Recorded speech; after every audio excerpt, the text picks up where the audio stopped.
Welcome back to the channel. This is Trendy Storm and you are watching fourth part of What If Naruto Gained Evolution Bloodline. If you enjoy this video, please like, share and subscribe to the channel. Now wasting no more time, let's start the story. Lying on the blood-stained bridge, Naruto's body ached from an ungodly pain. He sensed his body rebelling against itself, a death struggle within. Kyuubi, on the point of death, screamed at his vessel, hoping that his voice would be heard. Even though he might not enjoy helping the child, the elderly Biju had been assessing the circumstances and realized that this was one of those instances. Kid. Concentrate. We're going to die. My Yukai is causing your body to crumble because of your unsteady physique. Kid, you have to come work here with me. Your body is deteriorating more quickly than it can heal, and we will perish if we run out of building supplies. Now set off. It's difficult, but we must have meat. Fresh, uncooked meat and blood. Kid, are you hearing me? We require flesh and blood. Naruto, whose existence was primarily filled with suffering, was unable to perceive the entity within him. He didn't think of many words, just flesh and blood. It appeared significant. Knowing this, Naruto made the most of his remaining energy to speak while he was still having difficulties. He managed to utter only F, flesh. G. Give. M. Me. F. Flesh. Raw. Blood. N. Need M. Meat. Before exhausting his remaining energy and letting out a painful scream. A pain that seemed so intense that it even caused Sakura to turn to face him. The impoverished villagers had no idea what to do. They desired to assist him, but were unable to do so. No living thing ought to endure such suffering. However, Kurenai and Kakashi were preoccupied with other matters. Naruto would most likely have changed even if he survived. After using the power of a demon to massacre 100 humans, his body began to disintegrate. The anguish on both a physical and mental level could break him. And if Kyuubi did that? After hearing his request, Hinata and Haku were only able to ask Shino to handle it. While the two medics assisted Naruto in staying among the living, the Aburame simply nodded before rushing off to find some animal to kill and get to his friend. After regaining some mobility, Kiba watched in horror as his packmate met a slow and dishonorable end. Even though he was exhausted from his battle with Haku, he looked to his dog partner, who nodded in response to Kiba's unasked question, and the two ran off to the nearby forest to help as much as they could. He would suffer the same agony if Naruto could. With the help of Zabuza and, oddly enough, Kakashi, Haku and Hinata brought the quivering Naruto to Dazuna's house so they could give him better care. Kurenai was so worried that she was beside herself. Being Enko's friend, she was aware of how Enko taught a possible pupil while taking into consideration Naruto's. His pain threshold should be far higher than what most people can imagine given his past. Not yet heard him cry out in agony. Enko had informed her that Naruto was capable of taking a tanto through his stomach, one of the most excruciating wounds imaginable, frequently equated in intensity with a blow to the genitalia, without even groaning. To listen to him cry out in pain. Even if Kami above survived this ordeal, his mind might be completely destroyed. Fortunately, Kurenai, a genjutsu expert, had enough knowledge of mental processes to recognize some serious issues before they became too difficult to handle.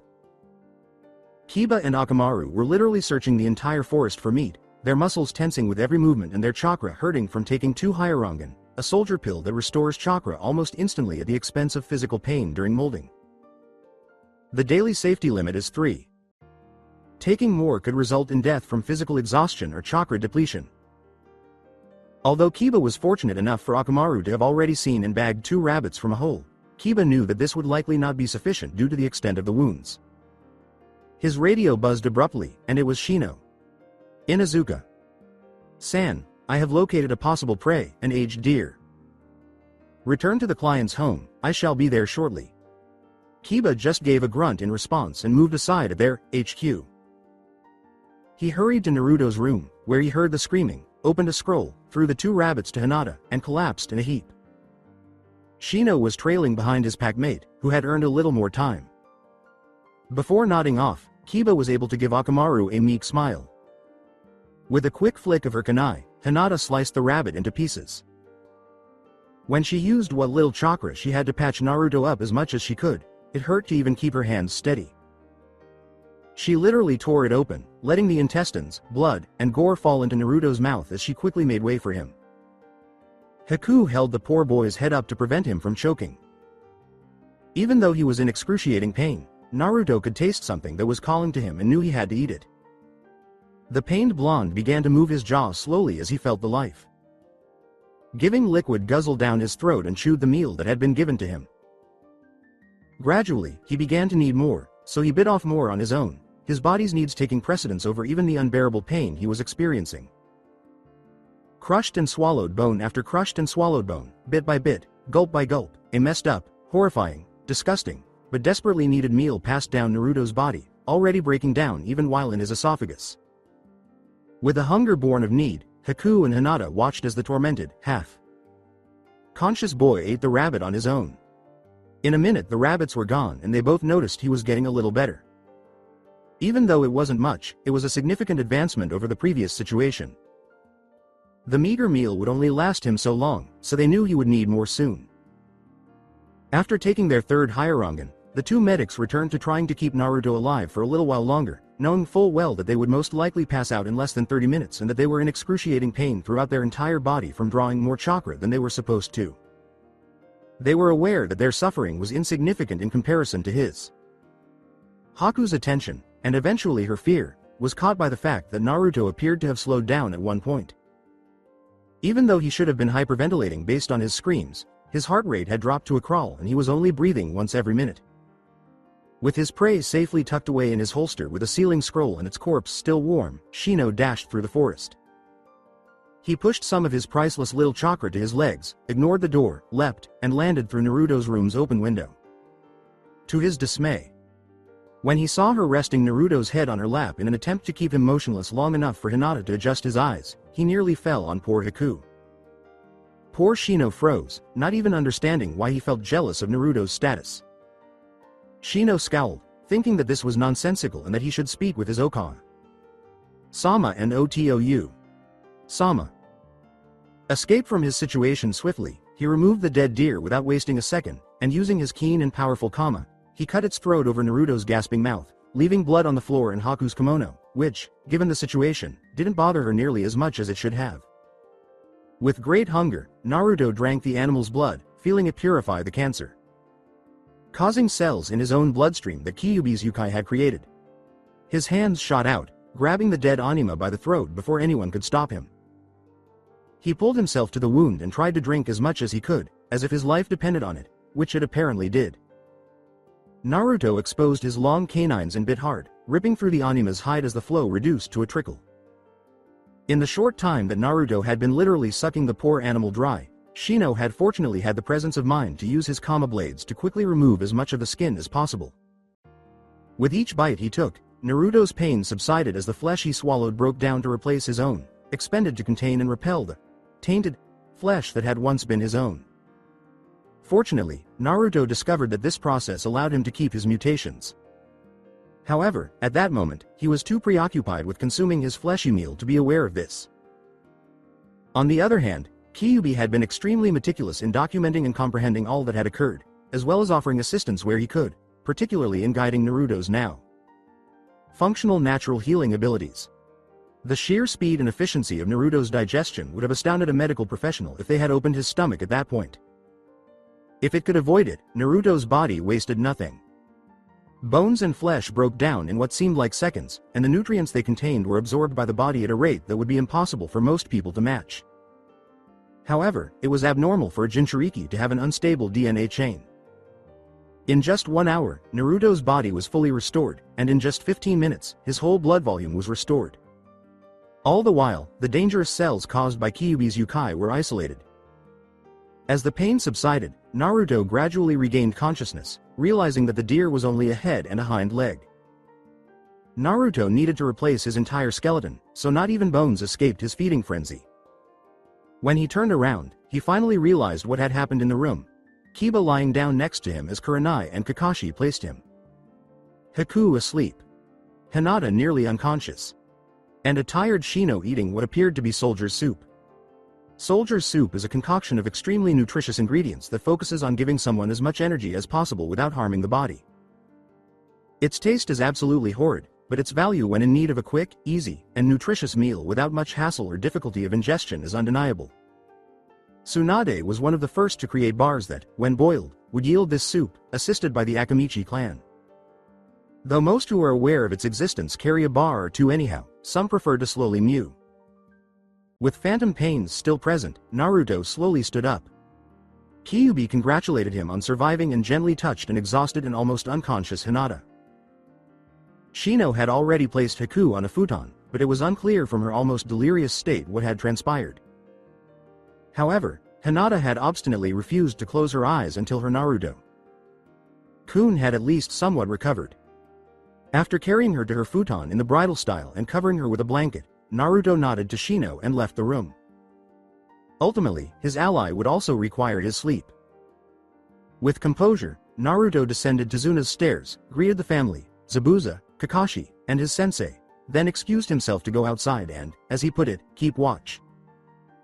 Raising an eyebrow at his actions, Kurenai gestured to Kakashi that something wasn't right and that she would investigate. Before going after her student, she sought Kakashi's approval, since he was Anbu and had more experience than her, so even though she had overall command, his opinion mattered a lot. Her worries were soon realized when she discovered Naruto beating a stone with a cruel abandon. Weak, weak, weak, weak, weak, weak, weak, weak, weak, I'm so god. Damned weak. Crack. The poor stone burst into dust. Naruto, would you care to share why you're weak? What the hell do you mean, sensei? I am a fucking monster. I massacred these people. Damn it, there were other ways to take care of this other than that. True enough, Naruto, but if you hadn't defeated them so completely, they would have returned and done that all over again. But that is not really the reason, is it? Of course it is. But what do you know, Kurenai? What do you know of taking pleasure in the ripping apart of others? In feeling their blood rush down my arms? In willingly ripping them to shreds and not resisting these murderous urges? What the hell do you know? You have no idea how I felt back then. I was fucking giddy. I was almost laughing as I tore them apart. I am a fucking monster. And now I've done even worse. I've let Hinata-chan get my blood on her, I've tired her out, heck, her life might be in danger. Do you have any fucking idea how hard it is to not revert back to that monster I was and blindly attack everyone? Do you? Of course I don't, Naruto-kun. Of course I don't. After all, I wasn't trusted with keeping a demon down. But let me tell you, you are not as much of a monster as you think you are. I too have felt such things, I too have done such things. Mutilated the minds of others, over and over again, blasting the minds of my enemies. But I know a few things about what you feel. And I know it's not healthy to keep it all bottled up. I know. Anko did that as well. I saw my best friends go insane by keeping these things inside Naruto. Come here and let it all out. Naruto approached his sensei cautiously and slowly. It's so hard, sensei. So fucking hard. I can still feel the call to murder and slaughter. Even when Kyuubi himself doesn't want to, even when he tells me not to listen to it. I still feel it. I almost killed Hinata-chan. Not just with her exhausted chakra. When I came around, Kurenai gave the distressed young man a tender hug, making him recoil as though. Let it all out, Naruto. If you have to cry, so be it. Don't let your emotions bottle up. Kurenai realized, as though fearing he would tarnish her. I almost hurt her. I almost snapped her neck, sensei. I almost killed Hinata-chan. I felt the need. The desire. To rip her apart. Kill her. Maim her. Feel her blood flow. Watch the life fade from her eyes. Sensei, With a slow cry, Naruto collapsed into Kurenai's arms. He sobbed for his burden, his curse, the suffering he had caused, the hate he had experienced, his lost innocence, and the lives he had taken or nearly took.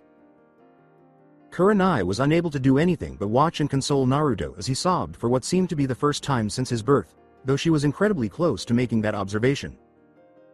She held the young child, stroked his hair, soothed him with soothing words, and made a valiant effort to restore Naruto's smile.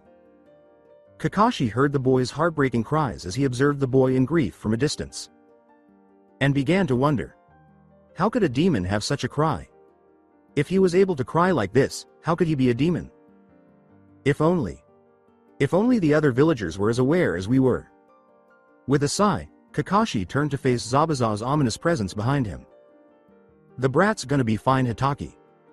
He's got more strength in him than you can imagine. Hey, I should know. I fought him. Fighting is not the same as this Zabuza. Then again, you may never have been taught that in Kiri. Oh, spare me the emotional talk leaflet. I know him better than you can imagine. It is often said that you can learn more about someone in 5 minutes of all out fighting than in 5 years of talking. I'm telling ya, don't count the brat out yet. You didn't see him. You didn't see his eyes as we fought, didn't see the sheer determination burning inside them. Heck, I've got half a mind to follow your will of fire thing after seeing him. This Gaki's tough, maybe tougher than me. He'll be fine. Maybe not like before, but he'll pull through. Maybe he'll survive, but surviving and living are two different things, Zabuza. Oh, how much faith you have, Cyclops. I'm telling ya, the brat may change a bit, but he'll be fine. He's as pure as Haku, and that's more than I can say about either of us. Now stop eavesdropping and ogling red eyes over there. Whatever. I gotta check on Sasuke. Your apprentice did a number on him. Faye, as if she just put him in a death trance. He'll be fine in a week. Upon concluding the conversation, Kakashi said, I find that hard to believe. I still do not trust you. I'll be keeping an eye out for you in case you switch loyalties again. He missed Zabuza's response and returned home. Switch to what side, moron? Besides, following the brat there seems like a lot of fun. Now I just have to see how it turns out. As all of this was going on, Naruto sobbed uncontrollably, using up what little energy he still had before gradually drifting off to sleep. Naruto was tired when Kurenai picked him up and carried him to the house. Zabuza turned to face her in the entrance. I'm no good at the mushy stuff, so I'll keep out of it. Just make sure the brat is back. He's one of the few to have earned my respect, and I'm not talking power. Arigato, Zabuza. San. I didn't know you cared. Doesn't seem to agree with your bloodthirsty profile. Hey, I'm not a killer 24/7. I got a kinder side, well sorta. Just keep him safe and I'll be at your side. See ya tomorrow, red eyes. Unusually blushing, Kurenai watched as Zabuza swept past her, his calm, collected manner a stark contrast to the typically brash looking nuke. Nin. Kurenai put Naruto to sleep and then retired to her own room. Naruto got up early in the morning and set out to gather supplies. With a heavy rock in his hand, he dove into the lake and used a homemade spear to catch some fish for breakfast. His evolved lungs allowed him to stay oxygenated for several minutes. Upon returning to the client's residence, Kurenai reprimanded him and a worried Hinata gave him a glomp. He brought in the family's dinner after telling her he was okay. Although everything appeared to be normal, there were a few noticeable differences. Shino would constantly steal glances at Haku. Naruto appeared to be avoiding Hinata, and Kurenai would persistently refuse to look in Zabuza's direction. Even though Sasuke was still unconscious and needed Sakura to take care of him because he was afraid Haku or Hinata would take him away from her, the morning went pretty much as planned. Naruto even had the opportunity to ask the Junin for his favors. He requested a book of even more sophisticated seals from Kakashi, specifically the Treatise on Arrays and Seals for the Experience by Namikaze Minato, an extremely rare and valuable work of which there are only a few surviving copies. From Zabuza. He got the very thing the man would have wanted from the child, a sparring partner for the rest of his life. The Uchiha gave him a vile look when he said that Zabuza was a much better sparring partner than Kakashi because he had intended to steal Zabuza's jutsu. Once, Kakashi even went so far as to threaten Naruto with rank in an attempt to question him about the nature of his skills. Naruto, for the last time I demand you explain the skills you presented on the bridge. I want to know what jutsu you used as well as how you got the summons. Sheesh, Kakashi. San, if I didn't know better I'd suspect you want me to give everything up, Sasuke. Which is pretty much what you want me to do, don't you? You are not my sensei and have no authorization over me. Deal with it. Genin Uzumaki, you will cooperate with me. I am a Junin, got it? Which means I do have superiority over you. But you don't have superiority over the Hokage Kakashi. I'll tell you something though. The red chakra was Kyuubi's, but it's how the seal is supposed to act. It seems Sandaime Sama has not disclosed all information to you. The seal is made to enable me to access Kyuubi's chakra in order to strengthen myself by entering a feral state no different from the Inuzuka clan. Naruto attempted to flee but Kakashi grabbed him by his shoulder. Naruto, you will comply by my commands, damn it. Hitaki. I suggest retrieving your arm or I will take it off. Go to you, boy. Toy and leave me alone. I assure you, Hokage. Sama knows everything about me, and if anything about what happened in the bridge comes out of you, Matin, Zabuza and Haku, I assure you, Hokage. Sama is going to destroy you. And don't even bother thinking about the faggots of the council. I obey neither them not you. You are all unworthy of my legacy. Now buzz off, Hitaki, before I rip you apart. You were nothing before Zabuza without you Sharingan and I am immune to it. What do you mean, Naruto? Uzumaki to you, Hitaki. And I mean what I said. Now let go. Naruto I. Kakashi's non. Sharingan I couldn't have seen the speed at which Naruto spun around and grabbed the Junin by the neck, lifting him off the ground. Clap his feet together and growl, so weak and slow. I'm glad I picked Zabuza as my sparring partner, I would be unable to go all out against you. Naruto, this was insubordination and you committed insubordination first by restraining a shinobi in an A rank mission as well as treason for reasons I won't bother to mention. Leave me alone, Hitaki, otherwise you may have a how do they call it? A training accident. After all, I am the prankster king and you have no idea how good I really am. Besides, it seems you have gathered quite the attention from Zabuza, San and Kurenai. Sensei. This isn't over, Uzumaki. Hey, it will be over by the Chunin exams and you'll be begging for my forgiveness, Hitaki. For now go train the looser you consider a genius. With a growl, Kakashi departed to instruct Sasuke in the use of the Sharingan. However, Naruto rallied the rest of his team, assembled a defensive perimeter, and he and Kiba began dissecting everything, from strategies to made up scenarios, in an effort to keep getting better even in the face of physical obstacles.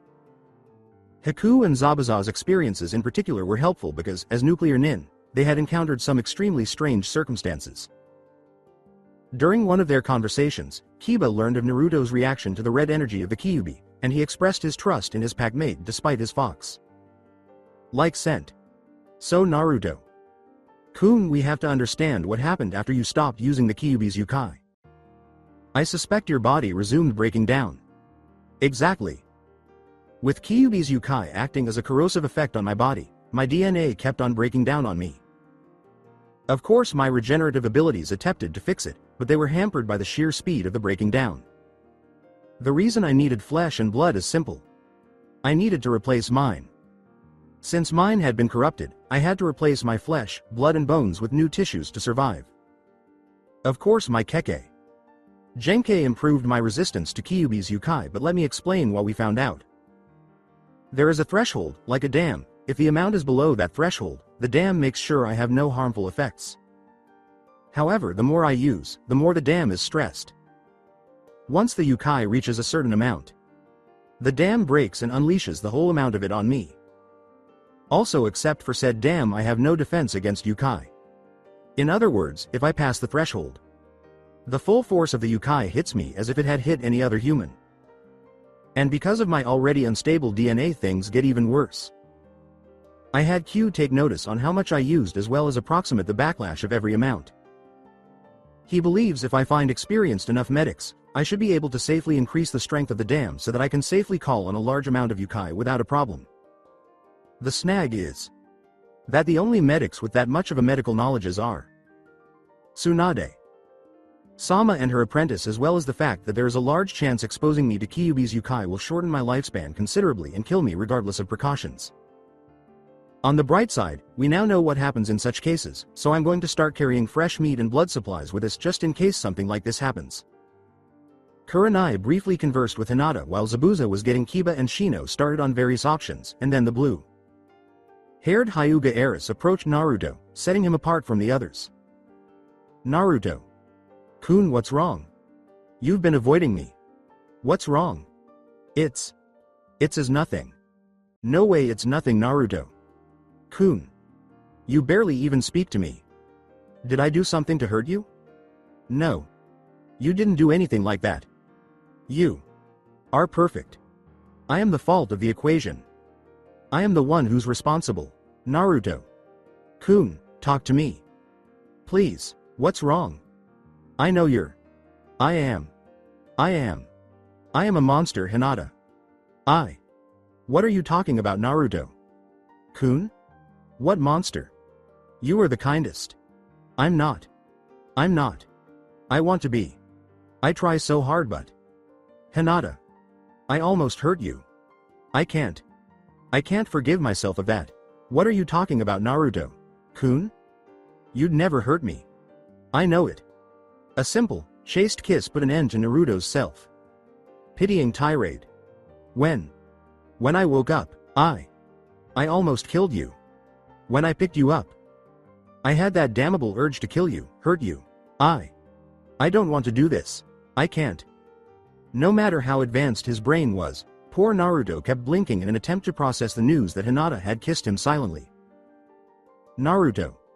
Kun, I never thought I'd see you like this. What are you doing, wallowing in self-pity? You didn't hurt me, and that's all that matters. No matter what you felt, no matter what dark urges that damnable Yukai put into you, you couldn't hurt me. The mere fact you're like this is proof. So stop acting like that and open your eyes. Be the Naruto. Kun, you really are the Naruto. Kun, I love. After Hinata's refutation, Naruto's brain eventually began to function and restarted itself.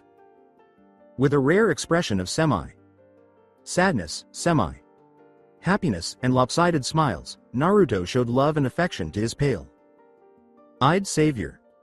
Thanks, Hinata-chan, for reminding me what I am. I promise I will never hurt you or turn my back from you. That is a promise of a lifetime, and I don't go back on my promises because. Naruto's day was made brighter by Hinata's gentle smile. That is our Nindo, Naruto. Kun. Not just yours, but mine as well. Naruto also received a slightly teasing grin. Hinata blushed and said, I don't think I really felt that kiss though, Hinata-chan. Mind repeating? Before giving her lover another kiss on the lips. Poor Hinata. In a world full of hate and darkness, Naruto held his angel. Yes, his angel, his ray of light. He sensed his resolve regaining strength, more so than before, and in his makeshift prison, Kyuubi saw the dying trees resurrect and noticed something unusual. They were a particular kind of tree that never lost their leaves. The ancient creature laughed, realizing that this little child, barely the size of his smallest tooth, possessed more resolve and strength than anything he had ever seen or experienced, even more than the brat's father, who was prepared to give his soul in exchange for an eternity of torment. Indeed, the most unexpected ninja at number 1. The remaining days were comparatively peaceful, provided Sasuke was defeated. Requesting the weapons, fighting techniques, and jutsu of everyone. You understand. It wasn't a question. Rather, it was a constant barrage of the patented and well-known Uchiha speech of superiority, to be repeated until someone complied or until what was happening time and time again in Nami no Kuni. Someone beating Sasuke until he was unconscious, making Kakashi slap his wrists before healing the prick, under the wonderfully delightful opera. Like screaming of a certain pink-haired banshee who, for some strange reason, thought Haku liked Sasuke and Naruto liked her. Even Shino, the stoic one, had tried to calm her screaming as much as he could, including having some of his bugs inject a mild but potent sleeping poison to keep her quiet all morning. The poor fangirl was never able to figure out why she was always so tired and why she woke up at 12. After everyone had gotten enough sleep to avoid accidentally stabbing her or something. Kiba remained dismayed that he had to rejoin his regular squad once Sasuke was well enough to train, prior to Zabuza beating the living daylights out of the prick for wanting Haku and Kabikari Honcho to strengthen the Uchiha clan. Sasuke was ordered by Kakashi to turn on his Sharingan and mimic the jutsu that Kakashi displayed for him. The two copycats were unaware that a third copycat was with them. Or many, since Naruto had used the information from the clones to dissect and reconstruct the jutsu, unleashing a veritable blanket of Kage Bunshin. In order for him to easily form the jutsu at home, he had Kyuubi commit the information to memory. Sasuke never understood why, when he and Kakashi departed for their secret training, Naruto always seemed so damn arrogant. Shino tried to keep his attraction to Haku a secret as much as possible, even going to almost paranoid lengths to deny it, as though it wasn't something that should be. The night before they left, Kurenai, on the other hand, finally had a wonderful night. She simply entered the house, gave Naruto a hug, and exclaimed, "I did it," in a joyful voice. Her teammates, Zabuza and Haku, who understood what she meant, congratulated her, but Kakashi quickly began to think she had done something wrong. An enraged Kurenai tore apart his Icha book for his trouble after he made a perverse comment. Naturally, this did not slow Kakashi down in the slightest. He pulled out another book from his pouch of holding, pardon the pun, and gave her a cold stare, which had no effect at all. After Sasuke's recuperation, Kiba received 10 times as much training as he had from Kakashi in the final few weeks. Thanks to Zabuza, Naruto had finally mastered the use of his newly acquired power in battle and had also improved his jutsu against such a skilled shinobi. Kurenai was almost done learning her first Kitsune illusion, a crafty move that would make her opponents move toward her blows so that she would appear to hit every time. Along with Zabuza, Hinata had spent a great deal of time honing her Suidan manipulation skills and learning Kirigakure no Jutsu, which was the best for her. With the help of her Byakugan, she was able to create a mist that would blind everyone else. Haku and Shino practiced ninjutsu and combat together frequently, which helped them both become better fighters. Even though it was only in her heart, Haku had given in to pressure from the entire Team 8 and picked up a sword as a weapon to go after her adopted father. She wouldn't use a Zanbatsu, of course, being a girl, but a katana was a better fit for her given that she could repeatedly slay her opponents by just holding the blade at her side and leaping from her Makio Hyosho's mirror to mirror. It was a tearful farewell between Team 8 and Inari, who had finally started to resemble his namesake. Prince Inari is a foxy deity and is supposed to be fairly laid back and happy from what I've gathered. The two teams were getting ready to leave, along with 2 new shinobi. The whole team vowed to return and see them all again after this poor boy's actions. Naturally, the fact that Team 7 was not even mentioned in the conversation did not sit well with the haughty Sasuke, his lapdog Sakura, or their sensei Kakashi. However, they eventually grew up when Kiba, of all people, chastised them for being foolish and trying to win people over. Ultimately, it wouldn't benefit the dog boy to be more intelligent than them. With the help of Naruto and Zabuza's clones, the bridge was finished quite quickly, and as the two teams were leaving, Inari ran over to them, yelling, "Naruto! Nissan! Guess what? We named it the Bridge of Hope. Because you and your friends gave us hope. Thanks Nissans and Nichans." Team 8 laughed as they dashed forward, starting an impromptu mock race of speed that culminated in Naruto carrying Hinata in a bridal manner with his wings spread wide and poor Shino struggling in vain to hide his happiness at being near his friends. Naturally, the boy who was so stoic was made fun of by Kurenai and Haku, who knew a few things about Shino, to which he never really complained. Team 8 had already briefed Zabuza and Haku when Team 7 arrived in Konoha. Knowing that Zabuza was a nin, Naruto paid for their release from duty by using the Namikaze clan accounts. To be safe, Haku and Zabuza were also given some money so they could purchase a house and live in peace, even though they would be under observation for a while. Team FEAR+2 was currently at their preferred training area. "So Brat, you're telling me that my Kabikari Honcho is weak? I've massacred villages for less." "Of course not. I'm saying it can be improved. If you let me use some seals on it. My blade is not your damn toy, Brat. I know, damn it. I'm trying to help you. I really think I made a breakthrough with my seals." Naruto. Kun, W. What do you mean by breakthrough? Well, you all know Yondaime was my old man, right? Well, in his treatise here he had left open a wide variety of questions, ideas and possibilities. One of them was elemental seals. It's like this. Ninjutsu seals can be put on written seals, which is how explosive notes are made. But it's a lost art, cause it's very hard to actually do and it takes too much time normally. I think that I kind of rediscovered it though. If I'm right, I should be able to place a seal that takes any chakra you push into it and makes it elemental chakra. Of course, the only one I've tried making is food and chakra, as it's my specialty, but you get the point. It was almost complete, really. I just added the finishing touches. So what's your little seal gonna do? Well, it should give you increased reach, better edge, and keep stuff off your blade. Just like if you were a food and user. Also, I want to use my improved storage seal. Another seal? Damn it, Brad, when did you get the time for that crap? Cage Bunshin multitasking, hee hee hee. Anyway, you know how normally when you seal something and want it out, it comes all out, right? So if you were to say, seal some water, releasing it would bring the whole quantity back. My improved seal fixes that. Simply put, it allows you to store more but only retrieve as much as you want. If you were to put, say, 20 gallons, you can retrieve only the 5 you want instead of the entire 20 gallons. If I put this on your blade, you won't have to be near a water source to use Suiden Jutsu. Plus, think of how badass it will look like, sending a Suiryuden from your blade. Gripes about the sword's lack of weakness. Ah, come on, Zabuza. I'll even add some reinforcement, sharpening and cleaning seals on top. No more sword. Maintenance duty. Alright, kid. I'll let ya play with my sword. But if you so much as scratch it. No worries, Zabuza. I'll also use one of Dad's jutsu I completed. It allows me to disguise a seal as a mere tattoo, making it harder to read as a bonus. How does a swirling dragon pattern with an Oni figure riding on the top sound? With a huge ass sword in hand? It'll be awesome. Just get it over fast, brat. I can't spar with you without my sword. After giddily picking up Zabuza's Zanbatu, Naruto said, alright, already, I'm off. Geez. Don't y'all worry though, I'm taking care of this personally, no clones this time. I am not risking it. He then left to begin the seal. Inscribing process, leaving some Cage Bunshin to continue learning in his absence. Zabuza spent the whole day teaching Hinata about his method of silent killing without brandishing his sword. Ultimately, it wouldn't be shrewd to create noise within a fog.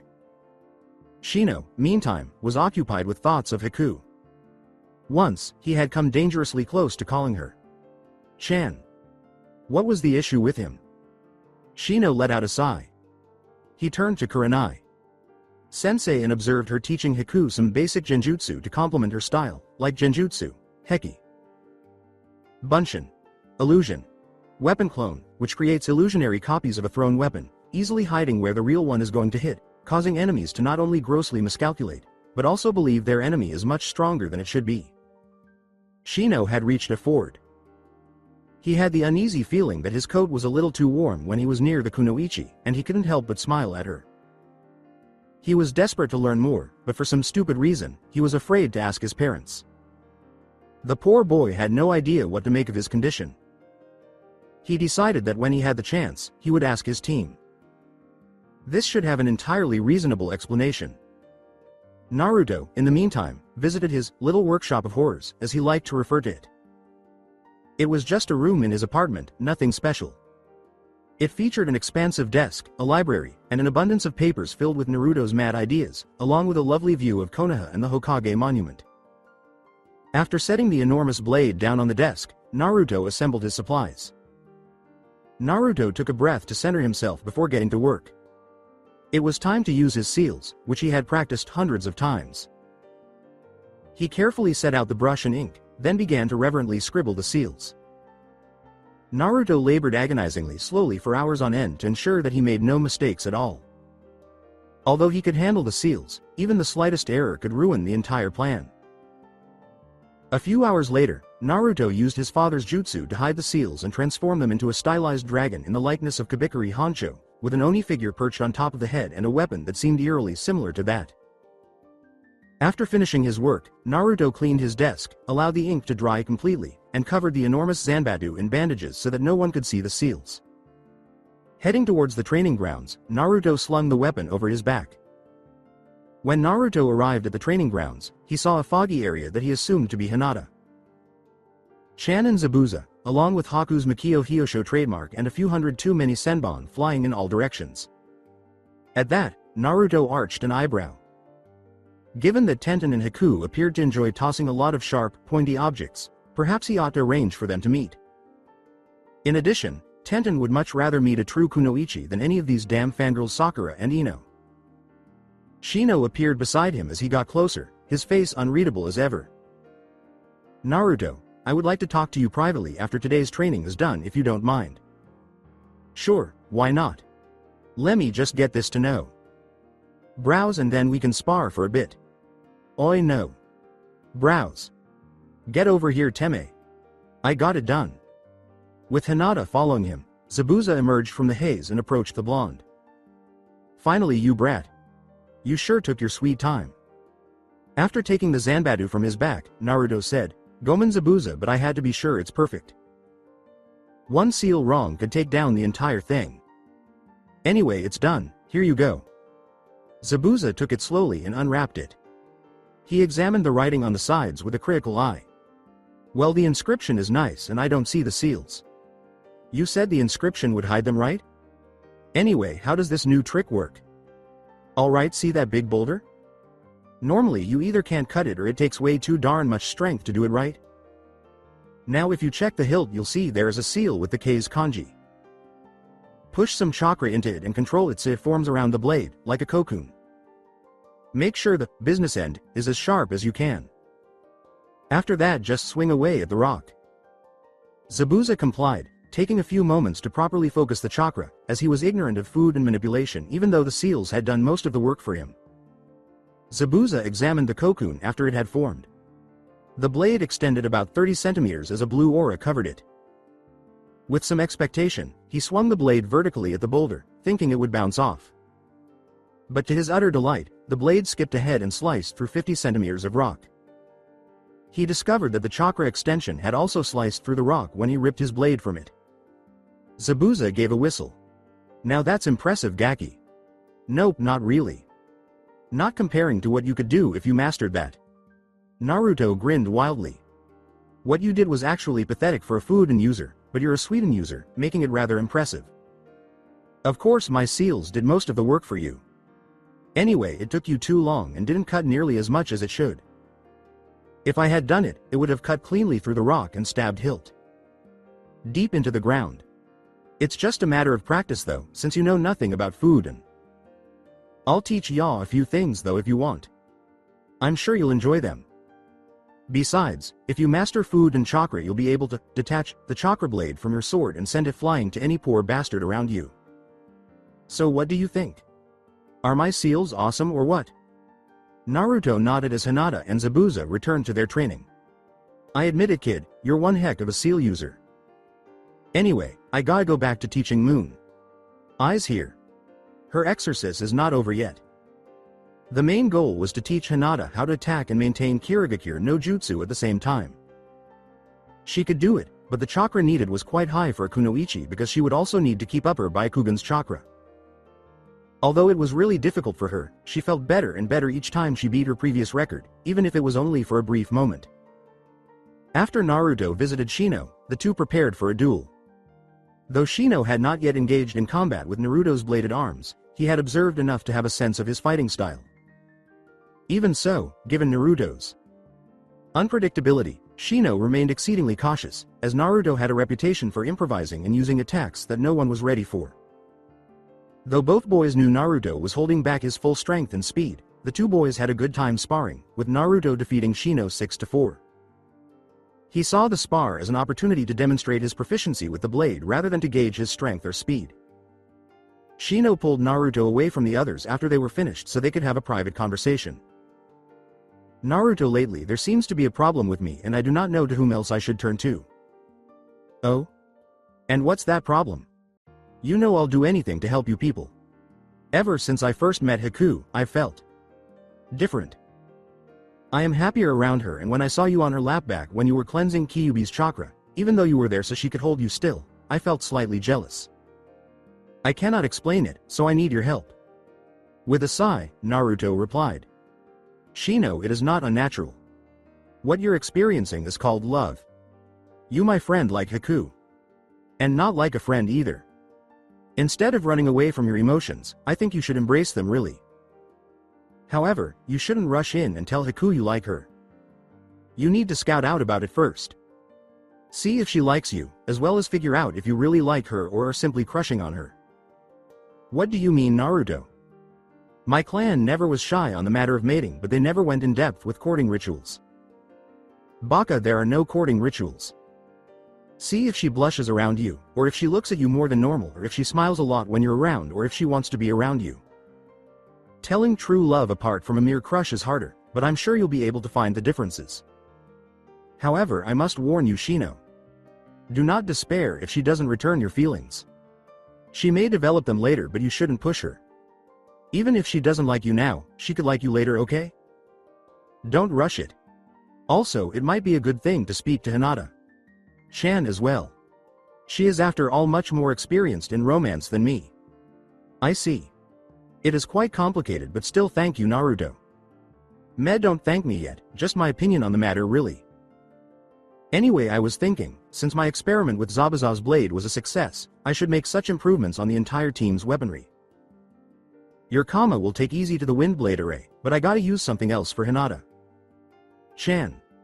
I'll try completing the rest of the elemental arrays as well as my dad's other seals. I want to see how it all develops, and then we'll go to the Chunin exams fully prepared. I see. Improved weaponry would drastically increase our survival chances in the field as well as provide us with alternate means of combat. I'm guessing you're aiming to become a seal master in your own right? Yeah. Pops was a seal master that could imprison the Kyuubi. If I can surpass him, I might find a way to safely have him out temporarily. Ah well, even if I never get that, I can always use this knowledge to help my friends. So it's win. Win for me. Besides, I like Fuinjutsu. It's fun. After their discussions and fights, Naruto and Shino approached the other members of the team. Alright, no. Browse, time to get you your water jutsu working. Go to the lake over there, stab it inside and use chakra to seal it inside. Again, push your chakra through the seal kanji on the hilt. When Zabuza obeyed, it appeared as though a lot of water was drawn out of the lake by his sword. After finishing, Zabuza faced Naruto. So now what? You said Suiryuden jutsu through my blade and I'm holding you to it. Yeah, I know, but that's gonna take some practice. For now, just use the hand seals, but make sure the chakra flows through the storage seal on the hilt. I'd stab the blade to the ground while sealing, at least until you perfect this, that is. Using the 40 something hand seals for Sweden. Suiryuden no jutsu, water style. Water dragon blast technique. Zabuza picked up his blade's hilt and pushed the chakra inside while it was still on the ground. The blade's tip glowed a chakra blue, and then a dragon shaped mass of water appeared to erupt from the ground, and the water surrounding the blade burst. Zabuza gave Naruto a quick glance before the blonde took a blast of icy water, causing him to swallow. Sputtering and swearing, Naruto emerged from the lake. He was thrown into the laughs from his team and the two missing ninja. Naruto pouted for a full 3 seconds before Hinata instantly cheered him up with a quick peck on the cheek. Naturally, that made everyone in the group laugh even harder. Naruto later felt incredibly proud of his father as he worked to finish his seals. What a genius the man was. Naruto was confident that he would have come up with a way to seal Kyuubi without dying in due course. Since he was his father's son, he had to carry on his legacy. Naruto laughed, realizing how ironic it was. He went back to work and completed the seals to the extent that he only needed one item. Understanding of the chakra's flow. With a sigh, Naruto reclined in his chair. Time to pay Anko, his adopted sister, a visit. Who knew after that? Naruto was never one to plan ahead. Naruto got up and dressed appropriately before leaving his house because he preferred to be in his pajamas. Naruto discovered Anko in her preferred dango stand, of all places, a short while afterward. He sat down and ordered some dango for himself after saying hello to his friend. So what do y'all want, brat? Well, you know I'm a food and user, right? Well, I need your help learning how to use Kaden and Raiden. I know you're a Kaden user and maybe you know a Raiden one. Alright brat, I'll help ya, but you need to buy me some dango and sake. I'll get ya your Raiden user later though. Thanks Anko. Nay. By the way, I hope you're not talking about that idiotic pervert Hitaki, right? What, him? No way. How did you get to know that jerk? Long story, I'll tell ya at the training grounds later. Less chances of you actually castrating him really. Naruto was at his team's training grounds, trying in vain to stop Anko from killing a certain one. Eyed Junin after a lot of dango sticks, sake bottles, burns, and spent chakra. All censored and even more sencored. Actually, I ran out of ideas for what Anko could do to poor Kaka. Hentai. Lemme go dammit. I'll beat him up. I'll castrate him. I'll shove Manda up his ass. Geez, calm down will ya, Anko? Sheesh. You're acting as if you don't know me. What do ya mean, brat? Anko, did you forget you were the one I spent the most time with after that night? I've picked up quite a few things from you. Vengeance is one of them. So what are you going to do to that perv that I can't do? Huh? Simple. Grinting evilly, I'll reveal my true identity to him. Ooh, now that sounds fun? When? I want to bring my camera. Hee at the Chunin exams. The idiot thinks his Uchiha inbred prodigy will be ready for them. I'll just prove them all wrong. Anko gave her a noogie before instructing him to carry out more exercises involving Kaden manipulation. Even with the assistance of about 12 cage bunchins, Naruto had to wait until late in the evening to begin understanding it. Anko gave him a to-do list for the following day, and the two ended their relationship. For a week, this was essentially the team's schedule. Have lunch, train some more, receive a D. Rank mission, meet up again, train some more, and repeat the process the following day. After much exhaustion, Naruto had succeeded in finishing a few more of his father's potential arrays. Now that he wanted a freezing array in the mix as well, Naruto had been working on getting a feel for Hyoden by Hiku.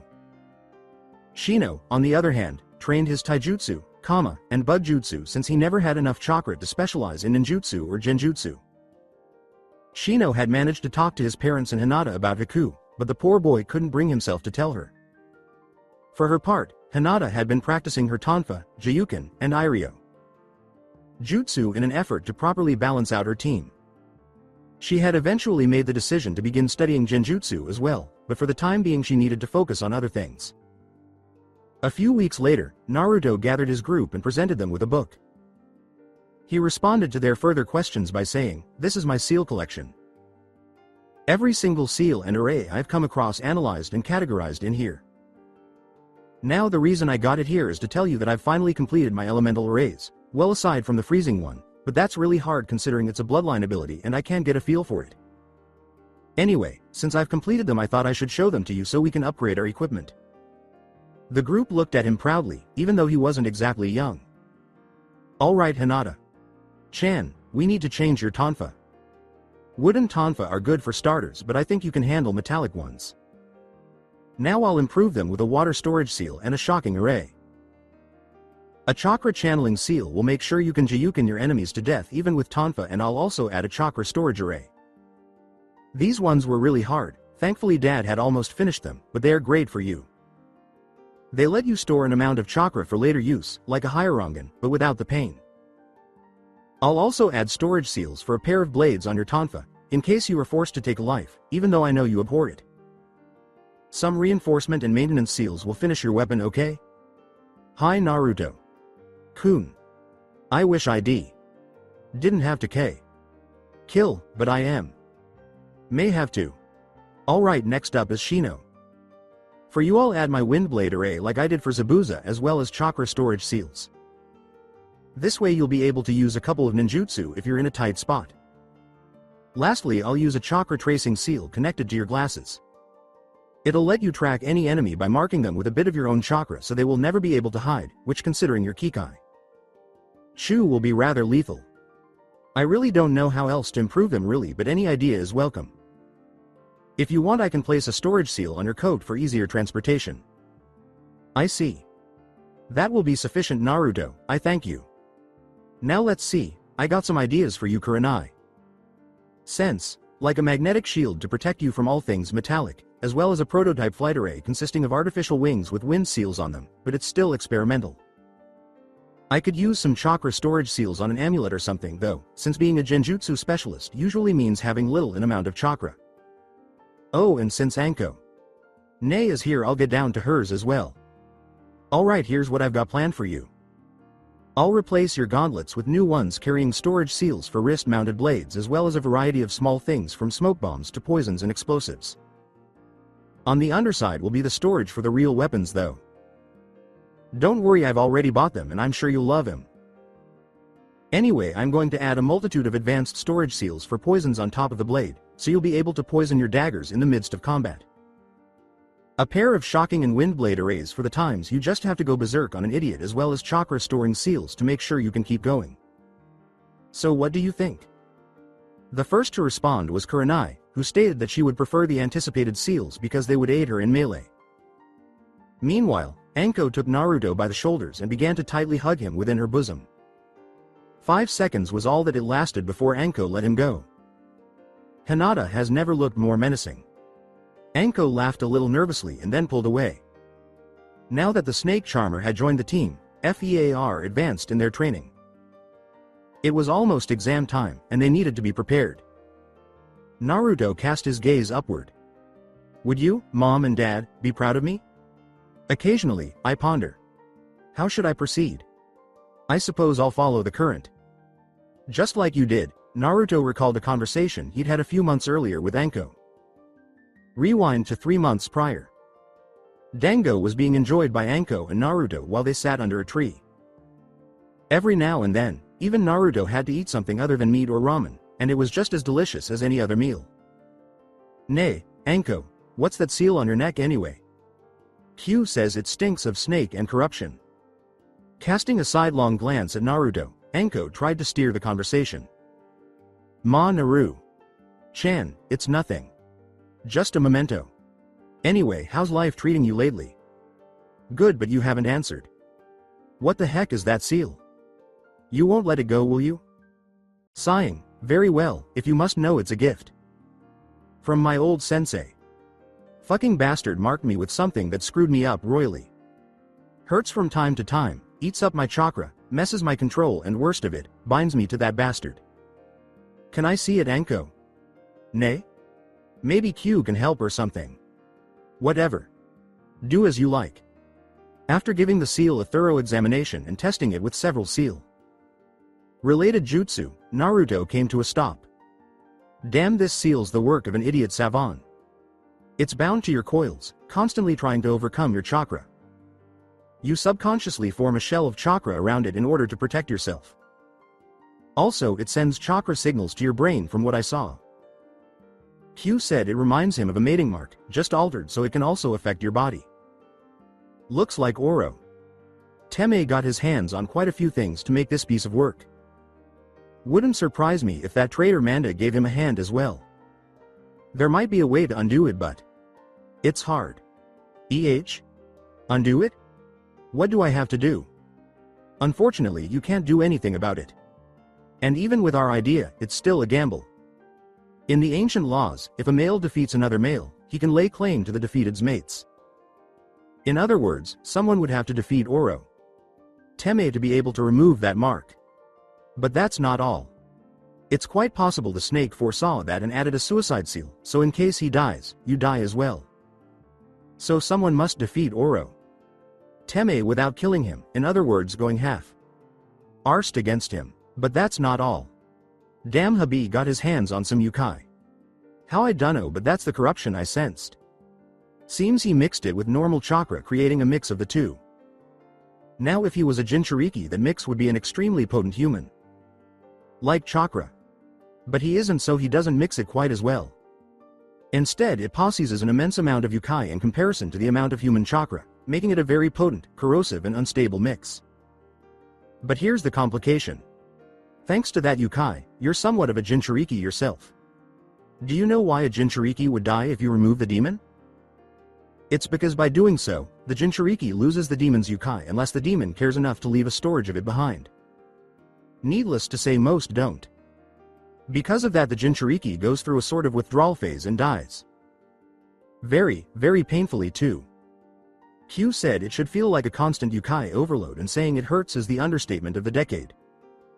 I experienced it once and it almost shattered my mind. Yeah, I'm serious, it hurts that much. Now the problem with you is that even if I somehow break the seal, Your body has become adjusted to the pedophile's corrupted chakra, which means you'll die if I remove it. Well. Shit. Yeah, I know. However, not everything's bad. You see, thankfully you have never activated it. In other words, you never sealed the deal with him, or breaking it would be impossible. Q says your willpower is almsod as strong as mine, and that's saying something. Anyway, demons compliments aside, we need to find a way to break it. Now here's the biggest problem of all. Only I can defeat Oro Teme in order to free you. If anyone else does, you're screwed. Before going nuts about it, here's why. You need Yukai to survive. If the seal breaks, the Yukai in it will disperse and you will die. So the one that breaks it must infuse you with his own Yukai. Something that no one else has in this village. So in short, I gotta beat up Oro Teme, without killing him, analyze and break your seal and place a new one with Yukai in its place. Just peachy nay? Good thing is that we found a way around marking you as my mate. I'll adopt you. Now before you scream, here's what will happen if it all goes according to plan. I'll share some of my blood with you, which, considering what I've done, will transfer some of Kyuubi's power into you. In essence, you'll become a pseudo Jinchuriki, just like all my children will be, only the law will consider you my sister. Good things will include access to Q's Yukai, as well as making it impossible for that jackass to mark you ever again. Well shit, one more time. Damn snake is next to immortal. I should know. The Teme is incredibly powerful, with immense jutsu and the chakra to make use of them. Not to mention some jutsu that would make even Kyuubi puke. You just can't beat him, Naruto. Guess I'll be that bastard's mate forever, huh? Like hell you are. Even if I'm not strong enough right now, I will become. And I'm gonna beat up that snake bastard for hurting my Nei Chan. No one hurts my family and lives. That's the promise of a lifetime. I'll free you from that bastard Anko. No matter what. Naruto. Thanks, but don't go dying for me. Who said anything about dying, huh? Like hell I will. Besides, it's not like I'm gonna go at him right now. I gotta get stronger, much stronger in order to have a chance. Besides, waiting to build up your strength and ensure victory is not a shame. I will win. Hey, it's not like I have to kill the asshole or anything. I just gotta make him surrender or flee. If I can do that, then by the laws I win the bout and can claim you, freeing you from the bastard's clutches. So don't y'all worry about me. I just have to make him believe I'm too strong for him. Naruto, please don't go killing yourself over me. If you do, who am I gonna share my dango with, huh? Bah, I said I'm not gonna die. It's just that you'll have to wait a bit, but I will free you. Kanarazu da, for certain. Naruto raised his arms. Anko just gave him a worried, half-hopeful look. Kyuubi simply laughed. After finishing their meal, the two potential siblings returned to their training. Naruto has thrown himself wholeheartedly into his training regimen ever since that day. Nobody plays pranks on his friends or family. Nobody. Even Kami cannot save the poor bastard from hurting the precious few individuals in his life. What about Anko? She also threw herself into her training. Her Otuto, not that she ever referred to him as such, would require assistance both prior to and following the battle with Orochimaru. She'll be there to provide assistance. Close the flashback. A few days later, Naruto appeared bearing the sealing's results. Hinata received 2 flawlessly balanced metallic tonfa, the striking end of which bore the kanji Raigen's touch along with inscriptions of waves and lightning. Shino received his new kama, a beautifully crafted pair with the kanji for mantis blades on the blade's beginning and an image of a praying mantis in mid. Strike. He placed seals on the wooden portion's butt so Shino could combine them into a single, dual bladed kama weapon. He got the idea when he considered how damaging it would be if Shino were to just rotate them over his head and activate the windblade seal. It also made for an unconventional but very powerful weapon. Kurenai received a pendant featuring a ruby blossom at its core. In order to give something to his sensei, Naruto decided to use chakra storage seals on the pendant, even though testing his prototype flight system and magnetic seals would require more time than he had at the moment. But the poor boy was unaffected by Hinata's pout over the gift. For heaven's sake, Naruto should only be purchasing jewelry for her. When Hinata glared at Naruto, he began to sweat bullets, and the whole team laughed at his expense. Anko received new shin guards and bracers. Despite their depictions of coiling snakes, Naruto had gone to great lengths to make them appear noble rather than slimy. Along with a few surprise items like explosives hidden in storage seals and a few kunai, the shin guards were equipped with a variety of protective seals. But the seal master was most proud of his bracers, which were the pinnacle of it all. Because they possessed so many storage seals, Anko was able to bring with her enough firepower to defeat a small battalion. A second storage seal concealed 2 wrist-mounted blades for fast kills. However, Naruto took great pride in achieving something that many seal users could not: a storage seal inside another storage seal. He was able to conceal the entire device inside an unassuming wristband that looked like it could fit anywhere. Anko's new blades were her main course, of course. A pair of long, thin, curved daggers with double edges that were hidden beneath the gauntlets themselves and ideal for long-range fighting and assassinations alike. More than 10 small seals were carrying a wide variety of poisons, ranging from neurotoxins to snake venom, with varying degrees of effect: pain, knockout, paralysis, and death. In the event of a direct confrontation, the blade's shocking arrays and wind blade were set up to cause quick damage. The guard, a guard that resembled a snake's mouth with 2 fangs sticking out on either side of the main blade, and the hilt, which was made of bone and wrapped in soft leather, were both clearly examples of expertly crafted blades. A tiny emerald appeared on either side of the guard's central figure, just in front of the snake's head. Snake Fang's kanji was engraved on the orb located at the base of the hilt. Anko hugged her younger brother tightly and squealed like a little child when she saw them. For his part, Naruto scratched his head and cast an apologetic glance in Hinata's direction. Even though the group was happy, they all understood why they were receiving these pieces of art. Exams for Chunin were coming up. There were new threats on the horizon. Most importantly, though, nobody overlooked the fact that these presents were intended to take the life of another person despite their exquisite appearance. That part of Naruto's thoughts was rather bitter. I cannot avoid my destiny no matter what I do. It appears that these hands of mine were designed only to take lives. Whatever. I will use this curse to protect them all and defend them all. Hinata sighed slightly as she noticed Naruto's resolute expression. I won't fail. He would support everyone. She was aware of it. All she wanted was for him to occasionally show less selflessness. She then smiled melancholy. In the end, it was what gave Naruto the Naruto. She loved him because he was authentic. With a profound sense of sadness in their hearts, the team gradually parted ways as the sun descended. They all unwittingly had the same thought. The era of peace is drawing to a close. We must now fight, using every resource at our disposal. So that's it for today. I hope you guys enjoyed it. Don't forget to like, share and subscribe to the channel for more awesome stories like this. Thank you. See you all in my next video.